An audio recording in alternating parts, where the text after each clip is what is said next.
चीनी company Huawei के जरिए बनाए गए टेलीकॉम इक्विपमेंट के इस्तेमाल को लेकर भारत अपने मोबाइल कैरियर्स को ब्लॉक कर सकता है। दूरसंचार लाइसेंस नियमों में बदलाव के बाद भारत सरकार चीनी कंपनी हुआवे पर प्रतिबंध लगा सकती है। हुआवे पर अंकुश लगाने के एक अमेरिकी अभियान ने दुनिया भर में अपने उपकरणों के इस्तेमाल पर प्रतिबंध या लिमिट बढ़ा दी है, लेकिन नई दिल्ली और बीजिंग के बीच उनकी साझा सीमा पर तनावपूर्ण संबंधों से भारत में स्थिति खराब हो गई है। दूरसंचार विभाग ने बुधवार को कहा कि 15 जून के बाद कैरियर्स केवल सरकार द्वारा अनुमोदित ट्रस्टेड सोर्सेज से इक्विपमेंट के कुछ प्रकार के उपकरण खरीद सकते हैं। रॉयटर्स की रिपोर्ट के मुताबिक अधिकारियों ने बताया कि हुआवे के दूरसंचार उपकरणों की खरीद व इस्तेमाल पर सरकार पूरी तरह रोक लगाने की तैयारी में है। ZTE के खिलाफ भी सरकार ले सकती है एक्शन, अधिकारियों ने कहा। अगर कोई निवेश राष्ट्रीय सुरक्षा जोखिम पैदा करता है तो हम आर्थिक लाभ को प्राथमिकता नहीं दे सकते। टेलीकॉम डिपार्टमेंट, जिसने गुरुवार को हुआवे पर अपना कोई बयान नहीं दिया, उसे फिलहाल विश्वस्त सूत्रों और ब्लैकलिस्ट को लेकर आगे की जानकारी देनी है।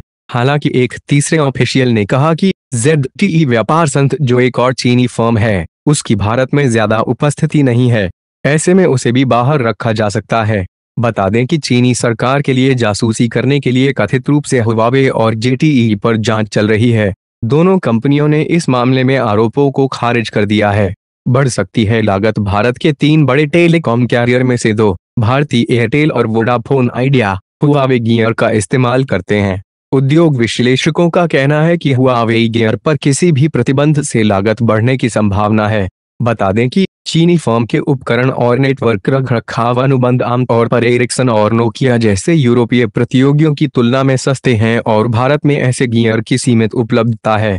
भारत ने विवादित हिमालय की सीमा पर दोनों पड़ोसियों के बीच जून के गतिरोध के बाद 150 अरब से अधिक चीनी निवेश प्रस्तावों में से कुछ को मंजूरी देने के लिए तेजी से काम शुरू कर दिया है।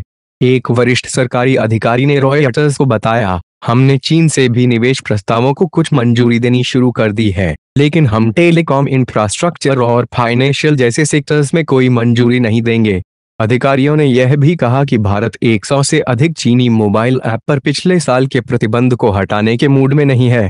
वहीं चीनी कंपनियों को एयर इंडिया और रिफाइनरी भारत पेट्रोलियम व्यापार संघ लिमिटेड जैसी राज्य संचालित फर्मों में दांव लगाने की अनुमति देने की संभावना नहीं है।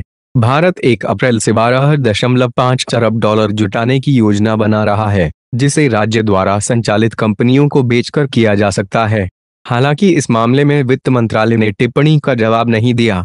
सूत्रों ने कहा कि भारत चीन सीमा संघर्ष लगभग 4 दशकों में सबसे खराब है, जहां पहले से ही कमजोर संबंधों और फिर से विश्वास हासिल करने वाली लंबी सड़क होगी।